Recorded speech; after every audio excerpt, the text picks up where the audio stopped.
All right, I think we'll go ahead and get started. Again, hello everybody. This is Joanne Casley, and I'm a Client Development Manager here at GSI. Thank you for joining us today on our webinar on how to determine cloud service level requirements.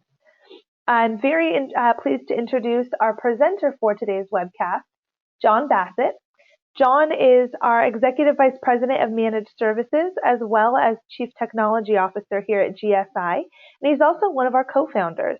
John has 30 years of experience with JD Edwards, and prior to co-founding GSI, he worked at JD Edwards. He has extensive experience managing the technical side of implementations, upgrades, and various projects. John's very well known in the industry and is a regular presenter on our webinars as well as at industry conferences such as Collaborate. Before we get started today, I want to give everybody a chance to read our safe harbor statement.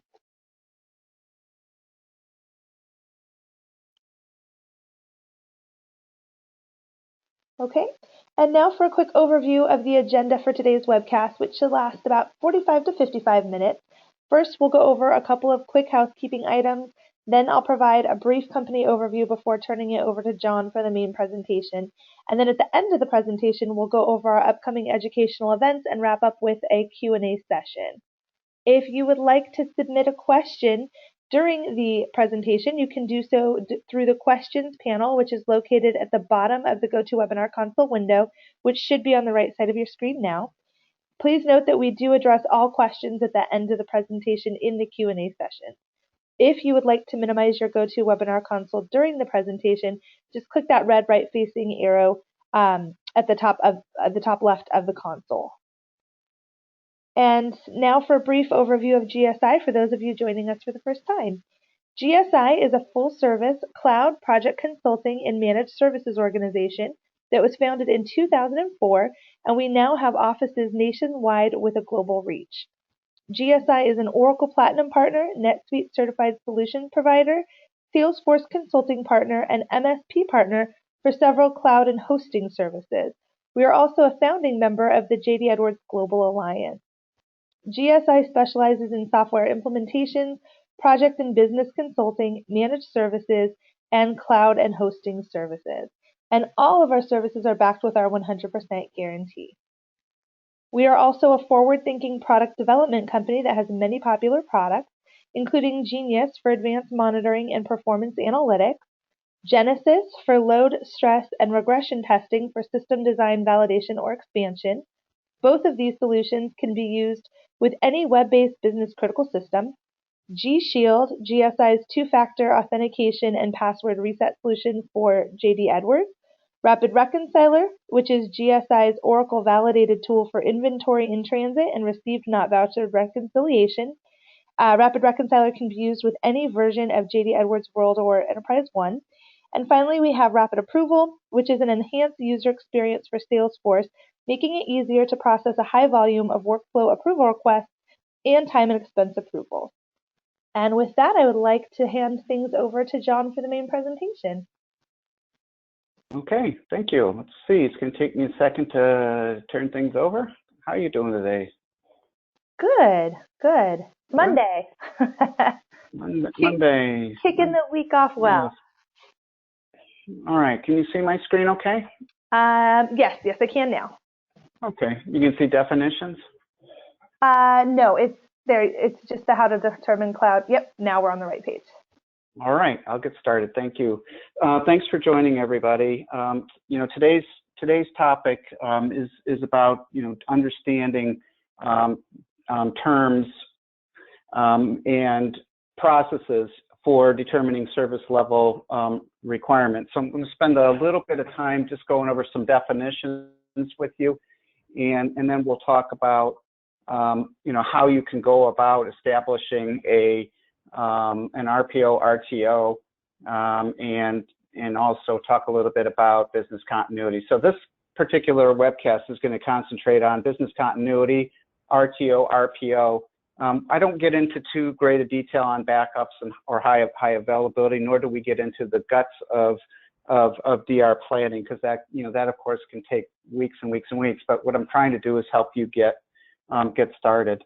And this topic also discusses, says it's about cloud opportunities. Much of what we're talking about here today applies to the cloud, or even if you were doing this on premise. The difference is that when you go to a cloud solution, these are things you have to think about. And we do have another webcast, 10 questions to ask before migrating to the cloud.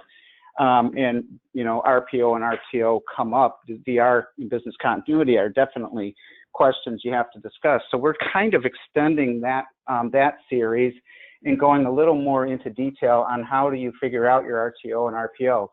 With the cloud provider, if you go with a managed cloud provider, such as like PCM or Secure 24 or SunGuard, one of the big ones, or maybe even IBM, and you might not be talking about, they'll be offering you managed service. If you go with like Azure or AWS, much of what we're talking about here today, you would do yourself or get together with a third-party managed service provider.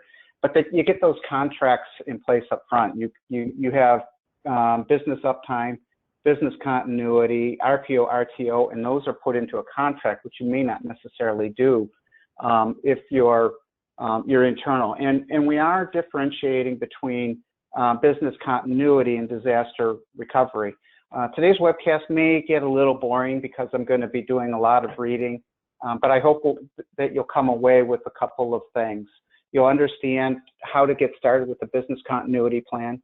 You'll understand how to get started in defining your RPO, and you also understand how to get started with defining your RTO. So those are the three things I think you should get from today's webcast.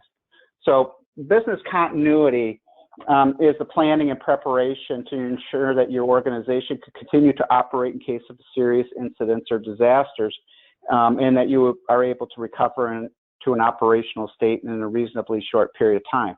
Now, the business continuity plan may involve systems. It may not involve systems. If you've got a business that does not have a computer, then perhaps your business continuity plan doesn't even involve a system. And that's the thing to remember, is that most of the plans you're thinking around automation, and this right here may or may not be automated. There are business continuity software packages out there that you can help you define this yourself, or you can go with many third-party companies such as GSI to help you with that. But in developing a business continuity plan, you want to make sure that you start creating a checklist. And I'm going to go through this process with you. Two basic checklists: a business continuity plan that basically lists your action items and things that you need to do, but then also you need a personnel checklist that identifies specific staff and responsibility matrix. So you need two lists that you want to start with. At least this is some of the best practices we've run into. So disaster recovery is the ability to recover data in case a production system is damaged, destroyed, or becomes available. A comprehensive disaster recovery solution, you'll need to be able to restore your data quickly and completely, and is required to meet your RPO and RTO thresholds. I put this cute little sign, and our disaster recovery plan goes something like this. Hopefully that's not you. I know I've been in the computer industry since 1983, so I've seen everything from companies that have no DR plan to people that spend an exorbitant amount of time making sure that they have their disaster recovery plan tested and meets their needs.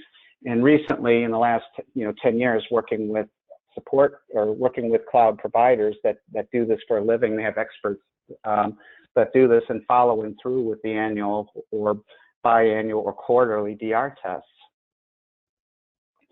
So in building a business continuity and disaster plan, there's a couple of terms that come up. RPO is the first big one. Recovery point objective, and you need to understand what an RPO is. It's your ability. How much data can you afford to lose since your last backup? Can you afford to lose nothing? Meaning, you need every ounce of data, or can you live with 4 hours loss of data, or can you live with a whole day, or can you live with a week? Some places I know absolutely can live with, the loss of data isn't that important to them. It also depends on how you use your system too. If you've got a system that is just retrieving data through a batch upload, you might even be able to reproduce the batch upload. And when determining RPO and RTO, its brother or sibling, it's very much dependent upon your business needs and how much you can afford to spend. If you need instantaneous data recovery and availability, it's going to cost a lot more than if you can wait a week to get, or if you can afford to lose a week's worth of data.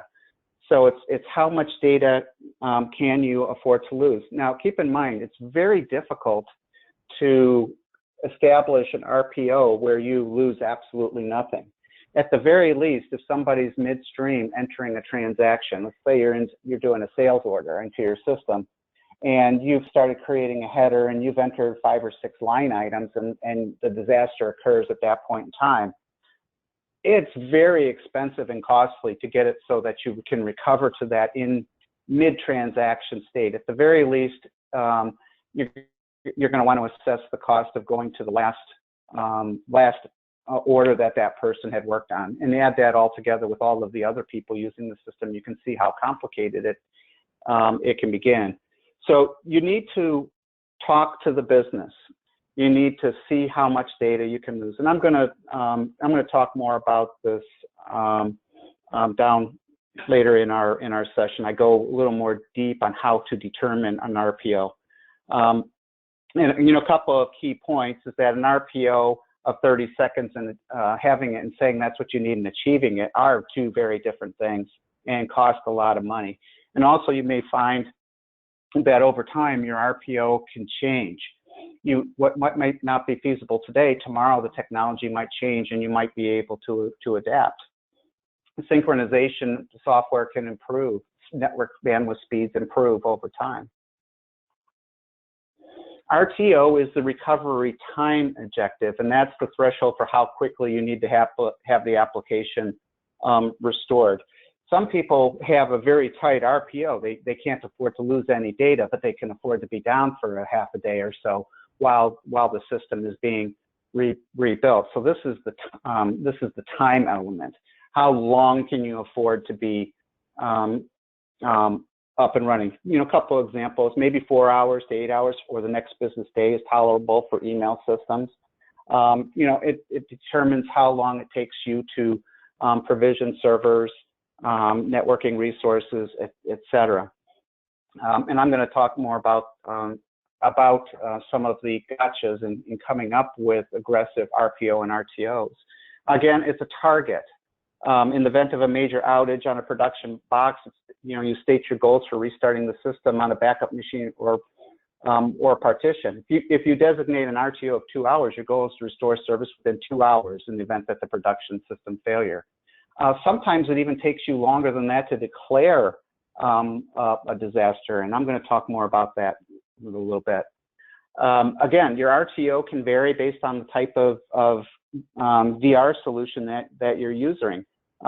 For clustered solutions, recovery to a backup can be almost instantaneous. If you have a manual process where you need to run some sample scripts, some people have VR processes and run scripts where they actually have to rename machines on their network, and it can take hours. So you have to take into consideration what plan you put into place, what you can afford to do. You may want an RTO of a minute, but if it costs you $10 million to do it and you don't have the budget, you're going to have to adjust your expectations.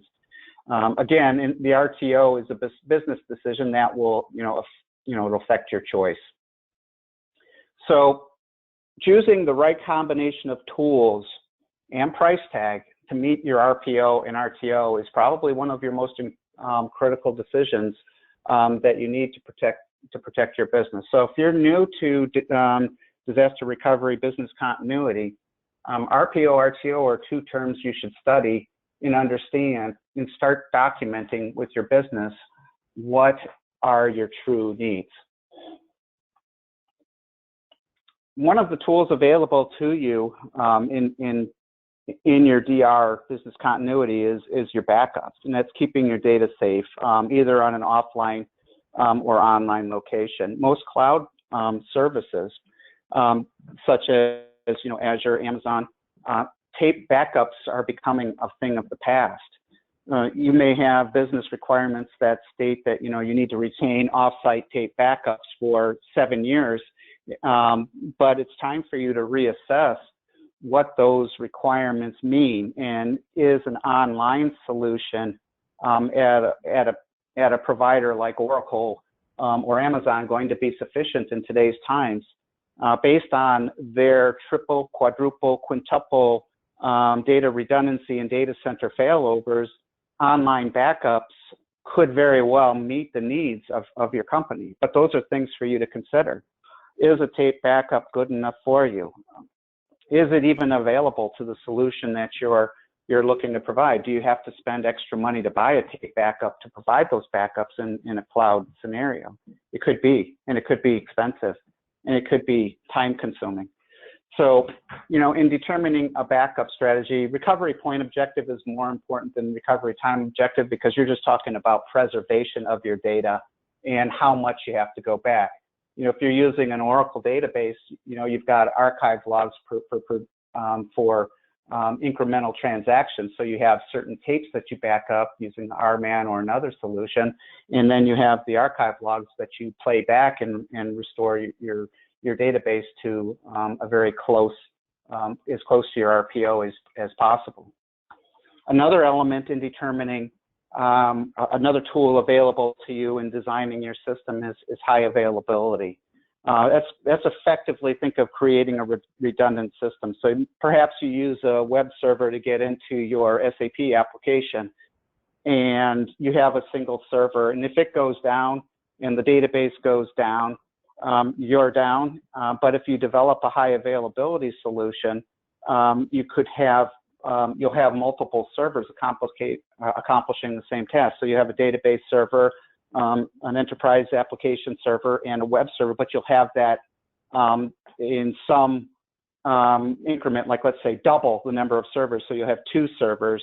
If the first web server goes down, you still have your second. And in the case of an Oracle database, perhaps you have a rack database where you have multiple database nodes processing data. In the event that one of the servers goes down, the other can pick up. And that's just physical equipment. You may also have to be worried about physical data centers. If it's housed in, let's say you're with Oracle and you're in their Utah data center for your primary system, perhaps it would be wise to have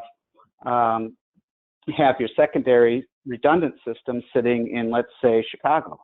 One of our partners, Secure24, has a really good map of locations of data centers in terms of safety. There are good places to have a data center, and there are bad places to have a data center. Miami, Florida is subject to hurricanes, let's say. And in the event of a hurricane, if you had a data center in Miami, it could very well be that you're out for 4 or 5 days. Houston, same thing. But somewhere around Columbus, Ohio, that isn't subject to hurricanes, by the time the hurricane gets there, the winds have died down to about 40 to 45 miles an hour. It's not going to knock the data center down. They're not subject to earthquakes in Ohio, et cetera. And I'd suggest if business continuity and data center location is of importance to you, we have another webcast that we do on choosing the right hosting partner for your ERP system that does lay out this map, and it shows it to you. Something you could get if you're interested. Okay, so I mentioned business continuity versus DR. You need both, or you should do both. Maybe you combine them as one, but here's the idea. Business continuity is more at the business level. Business leaders, including IT, get involved with it, but a DR plan that's actually running the actual DR generally tends to be a technical event. Yes, there are business leaders that are involved in testing software and all that, but in general, you're going to have infrastructure folks, database folks, technical application folks. If you're SAP, might have your basis consultant on there. You might have your DBA on it as well. But you want the business to focus on the problem while the techies are doing their troubleshooting. if there are multiple types of disasters. It could be natural disasters like hurricanes, or it could just be power outage, or maybe it's a computer broke. Maybe the chip on your computer shorted out and the system's broken now. In a cloud environment, it's pretty simple. You might just be as simple as you have to restart your instance because the application provider has high availability in place, and you could be up and running very, very quickly. But regardless, it's wise to leave the techies to be troubleshooting issues and have somebody on the business concentrating on the problem. Have you been down for 4 hours? Have you been down at 8 hours? At what point in time do you call a disaster versus just a normal outage? And that's the very difficult thing. How do you distinguish between a disaster and a normal outage? And that can be very difficult. And that's one of the reasons we advise that you have a business continuity plan and a DR plan and that they sit side by side with each other. If your system is out for 8 hours and you ask the techies, they might say, oh, we're going to have this up in 10 minutes. As a business, you have to assess that situation. Do you really think they're going to have it up in 10 minutes? Maybe they will, maybe they don't. Somebody has to call DR and say, we have a disaster. I'm declaring an event. Let's fail over. Let's pull the trigger. And honestly, it's not best held by the techies. Maybe the director of IT or the vice president of IT or your CIO or your CTO could make that decision, but you should involve other business people in that question. So there is an inverse relationship between what it costs to implement a BCDR solution and what it costs to run the same solution in an emergency. Just keep that in mind. When your system is up and running, that's when you want to get your plan defined and determine what your outage windows can be, not while it's occurring.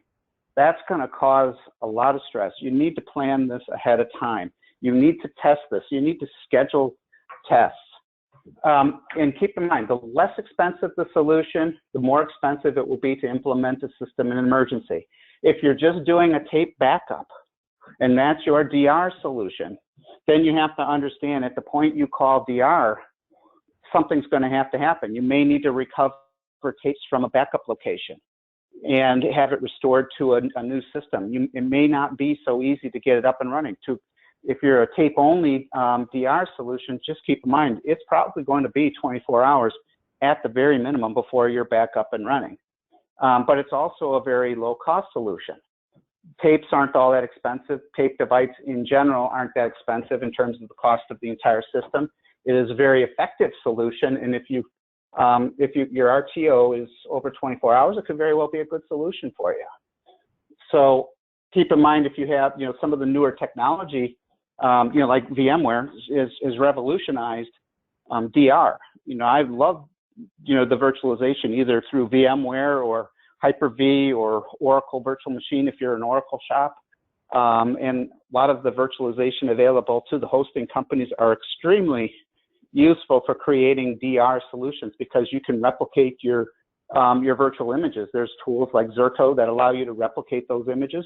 Very effective solutions, very costly, and can allow you to get up and running with, if you're replicating to a dissimilar to a separate data center, within minutes or maybe a couple hours, you can be up and running. So be sure to choose your RTO carefully and understand that it is timely tied to the tolerance your company has for restoring a service after an outage. Okay, so let's talk a little bit about your business continuity plan. The first step is to initiate and create the plan. So you're going to need to put together your team, define who's going to be on it. Should have some representatives from IT, if you're involving the system, of course, and establishing the schedule.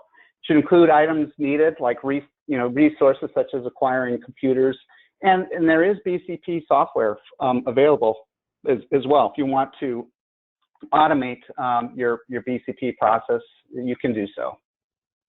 The next thing you want to do after initiation is do a business impact analysis, and some of these things may not be within your ability to do in-house. there are experts in the industry. GSI does this. We will help with business. We'll conduct employee reviews to determine your critical computer applications. You may have an outage and you have to determine what applications are affected. Maybe not all applications are, but let's assume that everything in your company, including email and your local area networks and your ERP systems, may all be unavailable. But you need to bring things up in a certain order. Your email could very well, and you maybe have to use personal, not company email for a little bit, but probably they can live without email for a day. But your ERP system where you're taking orders, you might be losing money with every passing second. So you want to determine which applications need to be included in your BCP, determining your scope in your project and the order in which you wish to restore things. So you need to develop the plan, create a checklist of items, defining the scope, identifying tasks for the various team members. So you need to note who is responsible for what in the event that you declare DR. You might conduct some meetings and develop a proposal request to get outside help from a third-party company. That might be where you end up. So after you've established your plan, you've got your people identified, you've created your list, you need to test this. You need to test how this is working. You need to do a sample test in order to reveal gaps in your plan. Because you're going to be doing this BCP right alongside of your DR, so you're going to do a DR plan at the same time. It's going to reveal weaknesses in that area. So you're going to have your critical people list. You probably want to make sure that you have backups for each person that's working on it, because somebody might also, let's say it's a disaster, somebody might be part of the disaster. They might get hurt. So you'll need other people to be able to execute the plan. I would have everybody involved with the test that's going to contribute to the plan. So, and you should actually make each manager responsible for identifying what the critical personnel is within their department. Have the CIO or CTO establish the IT resources. Have the CFO determine finance resources, et cetera, if that's needed. So your company will very likely have different requirements. Here's some tips that are very important. I mentioned this a few minutes ago. Identify and document the criteria to declare a disaster. And this is true. I've seen a couple of situations where people thought that their system was just undergoing a common outage, and they didn't declare a disaster. And then 4 days later, they're saying, geez, I wish we'd have called DR. We'd have been up and running days ago. So it's because the IT folks did have their heads down solving the problem. They didn't think about the business impact.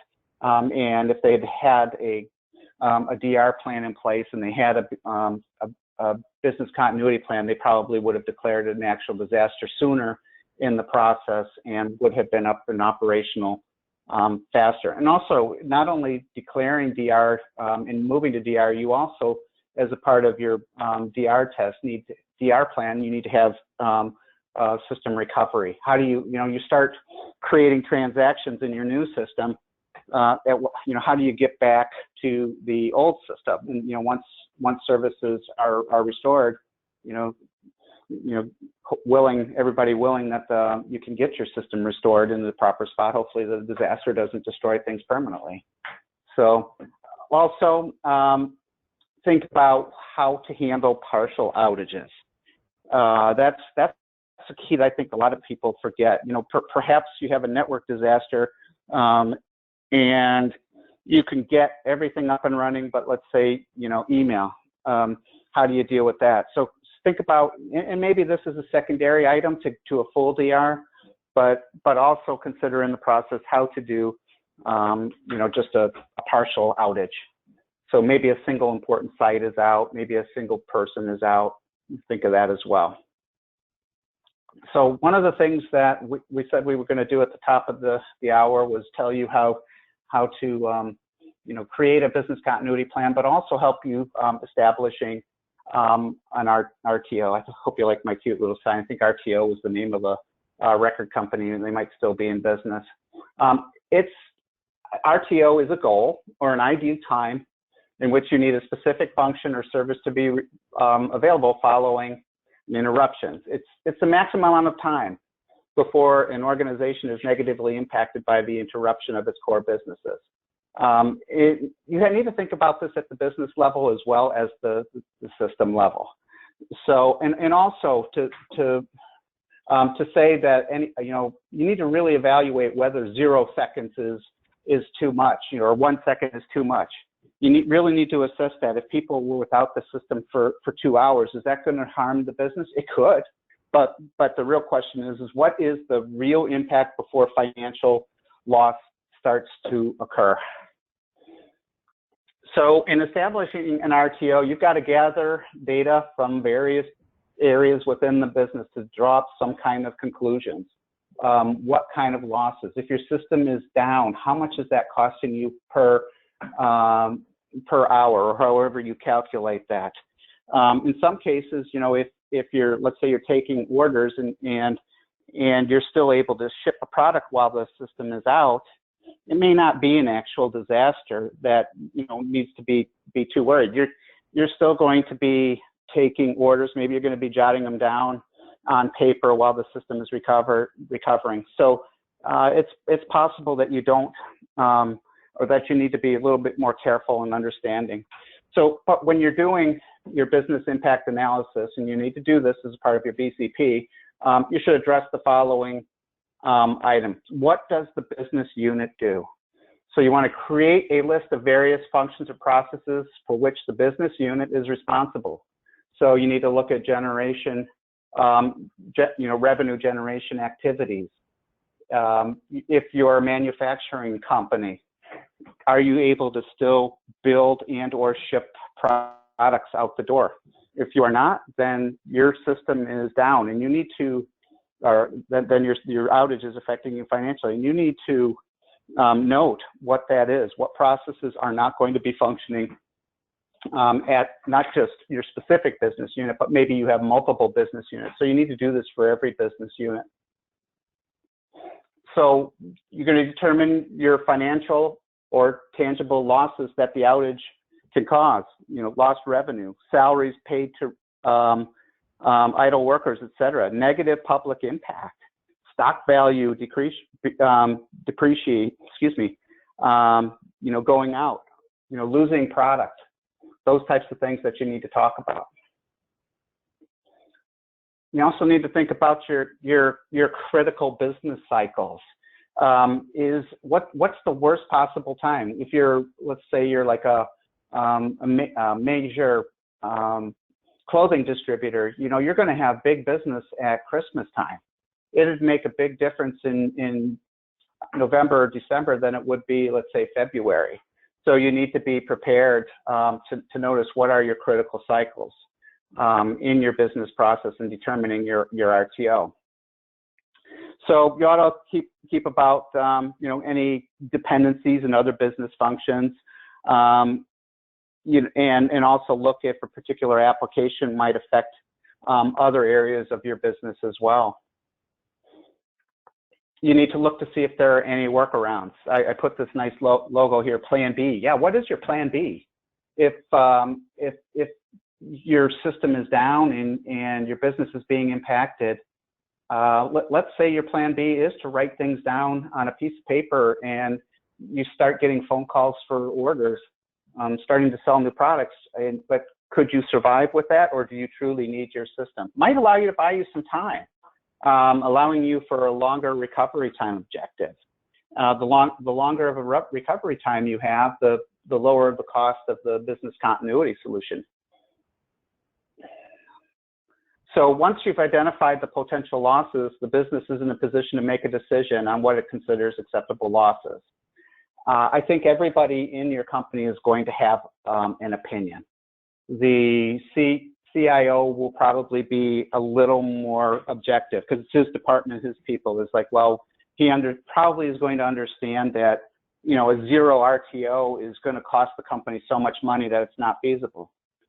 But the vice president of operations of a manufacturing facility might have a very different opinion. He's like, no, my team is idle. We're losing money, and you got to come to some kind of an agreement.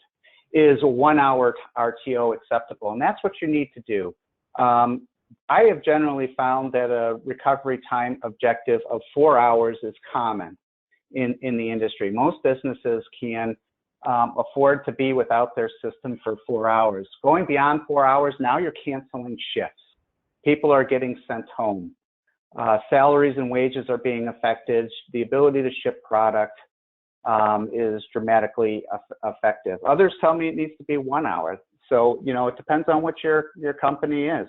I can't tell you what your RPO is. You have to sit and figure it out yourself, but hopefully we've given you some, material for you to go back and look and design a BCP for your company. You also have to consider your supporting infrastructure in the businesses. What computing resources are necessary? If you have a $10 million, if you're in the cloud and you have let's say you have a $10 million system and you're looking to have to spend twice that 20 million, or you double your cost, your monthly cost for having a good BCP, it could very well affect how you do business. So you need to look at the equipment that's required. If you have to have multiple data centers, that's obviously it's going to cost you a little more money too. Although in this day and age, most of the cloud providers do give you, the managed cloud providers at the very least, Secure 24, PCM, they're going to give you a good lower cost option for having a data center at a different location in the event of a natural disaster.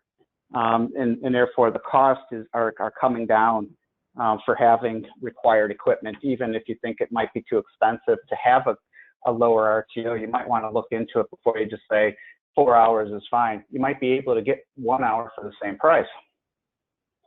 So it has to consider notification response, situational assessment, procurement delays, and all of these elements you need to think about. So on to RPO.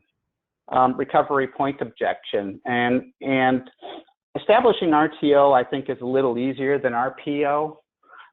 It's your organization. It's just how much data you can afford to lose. I think I gave you the example of an entry clerk entering a new sales order, and he's midstream into an order. He's created the header. He's done 3 or 4 line items.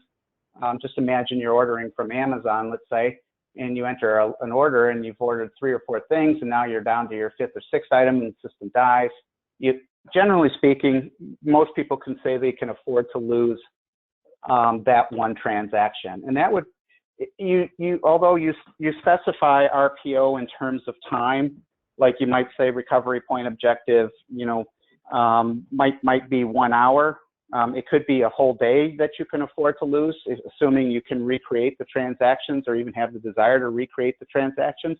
But you also have to look into it in terms of, non-time related events, such as I just described. I looked at the last transaction. We can afford to lose the last transaction, but that's it. That's not necessarily measurable in time. That might have taken a person a half hour, or it might have taken them an hour and a half to get to that point. So you have to also look at the functionality of what you're doing on your system in order to get to that point. In general, how much you can afford to lose is vital that your organization, how much you can afford. You do this in a number, it's an art and science, maybe even more so than determining the RTO. Let's get this, let's use a tape-based system. You'll have an RPO of like 24 hours. Well, it's possible to lose less data. You need to think about your worst case scenario. In this case, a daily backup that someone didn't perform in time. Let's say you do a tape backup every night, and let's say it's 4:30 in the afternoon, and you have a hiccup on a power outage, and you find that the power outage destroyed the disk system. So, even if you're hosted in the cloud, disasters occur, and you're going to be upset with your provider for it, but that's why they have RPO commitment from you in a contract, or they commit to you. If you're just doing tape backups, you're going to lose that whole day. And it's just something you have to be aware of in determining an RPO. So ask your users, go talk to them. How much data can you afford to lose? Talk to your business leaders. You'll very likely not hear zero data loss. It is possible to achieve zero data loss, but it'll become at a very expensive price tag. And in talking to your providers, they're going to come up to you with an RPO of, let's say, 4 hours, and they're probably going to start there, and you're going to have to say to yourself, is that good enough or not? Do you, in making those determinations of the recovery point objective, will determine what solutions you need to invoke. If you need last transaction only, you're going to need to invoke some kind of high availability solution. You're not just going to get away with a simple system with backups or even replication. You're going to need high availability architecture and or software to go along with your solution. So just keep that in mind, that there are options available to you, but they come with the price tag. If you can negotiate a more flexible RPO, there's going to be options for you to do that.